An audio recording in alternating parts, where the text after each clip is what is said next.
ఈ నటుడి అరెస్టుకు సంబంధించిన అంశమే హైలైట్ అయిపోయింది.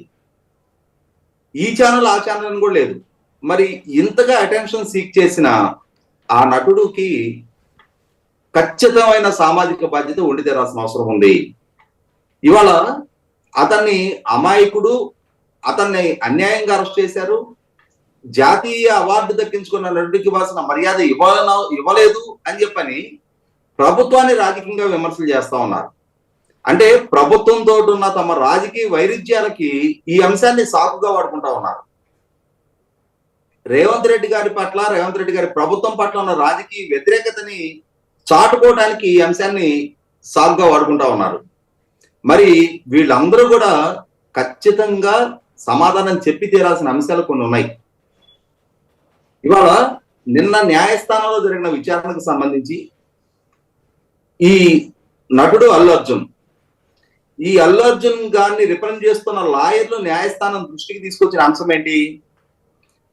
4వ తారీఖు రోజు ప్రీమియర్ షో అనుకుంటే 2వ తారీఖు రోజే థియేటర్ యాజమాన్యం పోలీస్ డిపార్ట్మెంట్ కి సమాచారం ఇచ్చారు. పోలీస్ డిపార్ట్మెంట్ ఏం చెప్తున్నారు?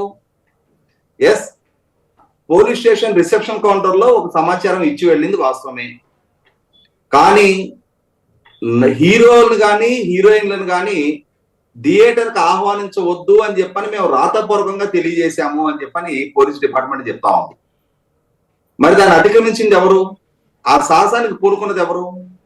ఒక పక్క పోలీస్ డిపార్ట్మెంట్ అక్కడ ప్రీమియర్ షోకి కథానాయకుడు కానీ కథానాయకులను కానీ ఆహ్వానించొద్దు అని చెప్పని ఆదేశాలు ఇచ్చినా కూడా దాన్ని అధిగమించే సాహసాన్ని కొట్టుకెట్టింది ఎవరు? సరే కాదు, పోలీస్ డిపార్ట్మెంట్ ఇచ్చిన ఆదేశాలు మీకు రీచ్ అవ్వలేదు, మేము పోలీస్ డిపార్ట్మెంట్కి తెలియజేశాం కాబట్టి మేము ఆ కార్యక్రమానికి హాజరయ్యారే అనుకున్నాం. మీరు థియేటర్లో సినిమా చూడటానికి హాజరయ్యారా? రోడ్ షో చేయడానికి హాజరయ్యారా? ఇవాళ అతని మీద ఒక పోలీస్ డిపార్ట్మెంట్ పరమైన చర్య తీసుకోగానే ఇవాళ దేశం మొత్తం ఉలికిపడి అదే చర్చనీయాంశంగా మారేంతటి అటెన్షన్ సీకర్ అయిన ఆ నటుడు ఆల్ ఆఫ్ సడన్ రోడ్డు మీద కారులో నుంచి అభివాదం చేస్తూ రోడ్ షోకి దిగగానే ఎంతటి క్రౌడ్ పులింగ్ జరుగుతుంది? ఆ మాత్రం అవేర్నెస్ లేదా? ఆ మాత్రం బేసిక్ కామన్ సెన్స్ లేదా?